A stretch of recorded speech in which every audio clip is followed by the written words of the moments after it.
नमस्कार प्रेक्षक हो. जीवन हा एक अनिश्चित प्रवास आहे.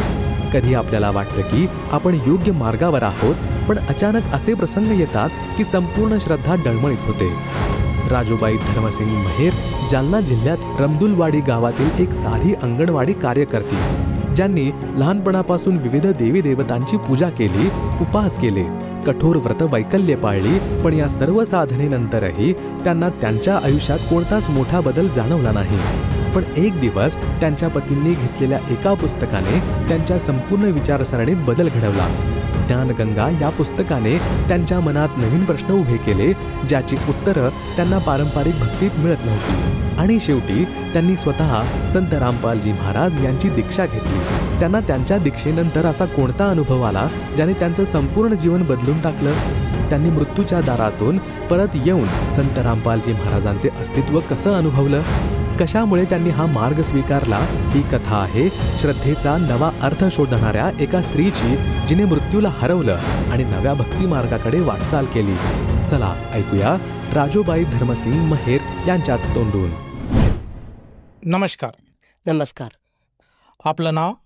राजूबाई धर्मसिंग महेर. आपण कुठून आलात?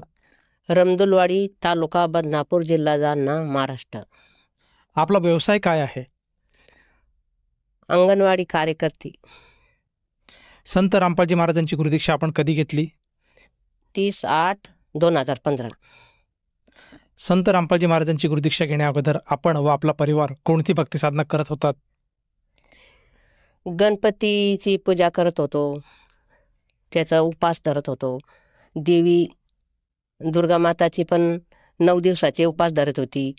ते पण निरंकार लगे 9 दिवस फराळ पण नाही करत होती मी. आपण उपास हप्त्यातून 3 उपास धरत होती. सोमवार, मंगळवार, गुरुवार. कार्तिक धरत होती 1 महिनाभर. आणि न्हात होती थंड्या पाण्यानं. तुळशीला पाणी टाकत होती वल्ल्या कपड्यानं. 1 महिनाभर वल्ल्या कपड्यानं 4 वाजता पाणी टाकत होती तुळशीला. त्याची पण पूजा करत होती मी. असे पुष्कळ सगळे देवाचे, सगळ्या देवावरच भावना होती. परत देवाला भक्ती. सगळ्या मंदिरात जात होती पूजा करायला.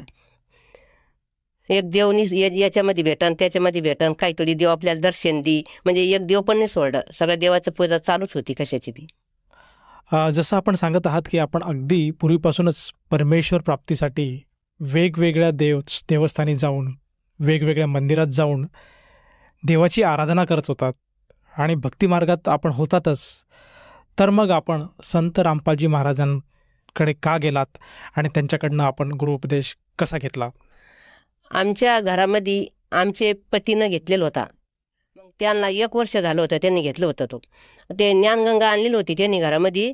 तर ती मी कधीमध्ये ती वाचत होती त्याला.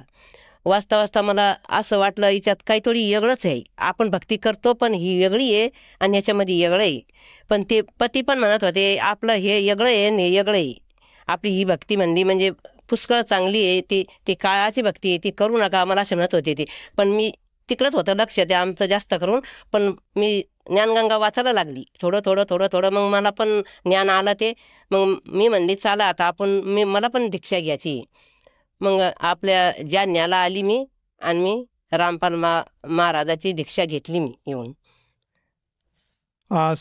जसं तुम्ही सांगत आहात की सर्वप्रथम आपण ज्ञानगंगा हे पुस्तक वाचलं, त्यातलं ज्ञान आपल्याला कळालं आणि आपण जालना येथे जाऊन संत रामपालजी महाराजांची गुरुदीक्षा घेतली. संत रामपालजी महाराजांची सद्भक्ती स्वीकारली आणि त्यांच्या सतसाधनेत आपण लीन झालात. त्यानंतर आपल्याला व आपल्या परिवाराला काय काय अनुभव आलेत? अनुभव तो पुष्कळ आले, पण थोडक्यात सांगते मी. आमचे पती पण कायमचे बेमार पडत होते. त्यांचं पोटदुखी होती, त्यांना कायमचे दवाखाने करत होते. ती हप्त्यातून 2-3 बाऱ्या जात होते. ते कदरले ते पोटाच्या दुखण्यानं. पण ते आपले संत रामपाल महाराजच्या शरण आले ना, तेव्हापासून त्यांची पोटाची बिमारी एकदम नाहीशी झाली.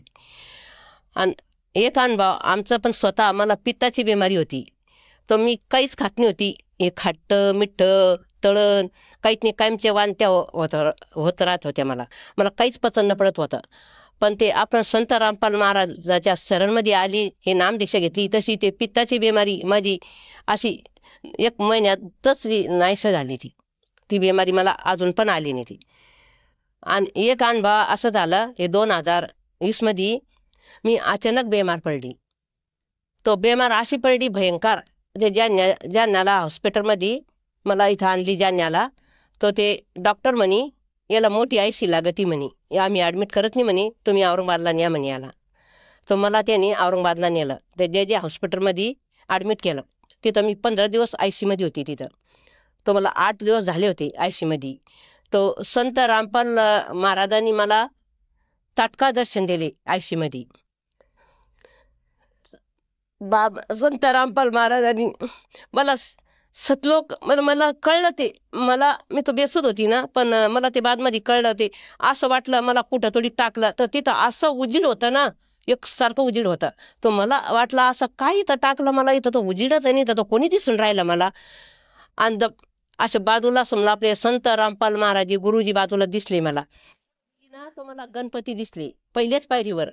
आणि अजून डबल थोडीशा पुढं गेली ना, तर शिवपार्वतीचं ते पण दिसले मला. ते दिसले आणि बादमध्ये समजा काही नाही. मग ते तिथं मला एकदम समजा इथं पलंगावर समजा हुस आली. तर तिथं हे आपले डॉक्टर लोक, सिस्टर लोक सगळे असे चक्कर मारून उभे राहिलेले होते पलंगापाशी. तर ते मला विचारू लागले, आई तुला काय झालं होतं? म्हणलं मला कुठं काय झालं. ते एकमेकाला असे बोलू लागले ते डॉक्टर सिस्टर. म्हणजे त्यांनी माझं समजा काहीतरी त्यांनी पाहिलं, माझ्यामध्ये काहीच उरलं नव्हतं. ते संत रामपाल महाराज हे मी नाही हे गुरु केलं असतं ना, तो आज या ठिकाणी मी ही बोलली नसती. आज मला हे नव जीवन दिलेले आपल्या सद्गुरू रामपाल महाराजांनी नवं जीवन दिलं मला. म्हणजे तिथं सतलोकमध्ये समजा तिथून मला वापस आणलेले. आज मी या जागेवर राहिली नसती. नाही मी हे गुरु केलं असतं ना संत रामपाल महाराजजी, तर आज मी या जागेवर नसली असती. जसं तुम्ही सांगत आहात की संत रामपालजी महाराजांच्या शरणात आल्यानंतर आपल्याला व आपल्या परिवाराला बरेचसे अनुभव मिळाले. मुख्यतः आपल्याला एक नवीन जीवनदान मिळालं आणि त्यामुळे आज आपण सद्भक्ती करत आहात. तर ह्या आपल्या अनुभवामधून आपण सर्वसामान्य जनतेला आणि मुख्यतः आपल्या समाजाला आपण काय संबोधन कराल?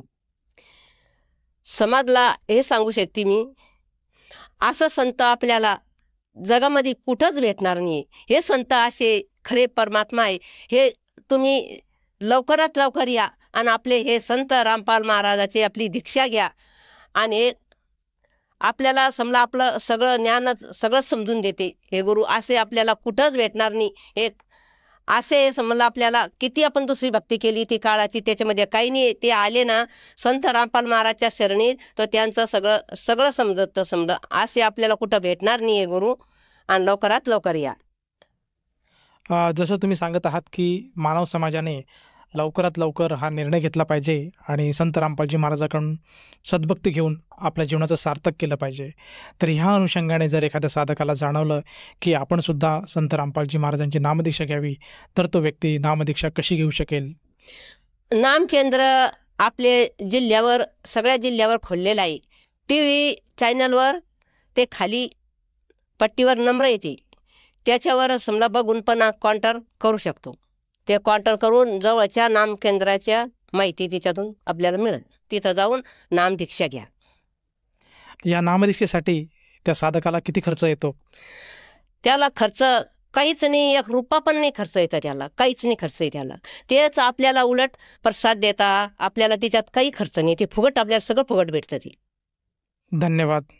सत्साई. संपूर्ण विश्वामध्ये 500 पेक्षा जास्त नामदीक्षा केंद्र आहेत जिथे निशुल्क नामदीक्षा दिली जाते. निशुल्क नामदीक्षा प्राप्त करण्यासाठी आणि अधिक माहितीसाठी संपर्क करा 7030303951 7030303952. अद्वितीय आध्यात्मिक ज्ञान वाचण्यासाठी, पाहण्यासाठी आणि ऐकण्यासाठी संत रामपालजी महाराज ॲप अवश्य डाउनलोड करा किंवा आमची वेबसाईट www.jagatgururampalji.org वर विजिट करा. आम्हाला सोशल मीडियावर फॉलो करा. सर्व पवित्र धर्मांच्या पवित्र शास्त्रांवर आधारित प्रमाणित अनमोल पुस्तक ज्ञानगंगा किंवा जगण्याचा मार्ग यापैकी कोणतेही एक पुस्तक निशुल्क मागवण्यासाठी आपण आम्हाला आपले पूर्ण नाव, पूर्ण पत्ता पिनकोड आणि फोन नंबरसह लिहून 7030303951 किंवा 7030303952 या नंबरवर SMS करू शकता किंवा 7030303950 या नंबरवर व्हॉट्सअप देखील करू शकता.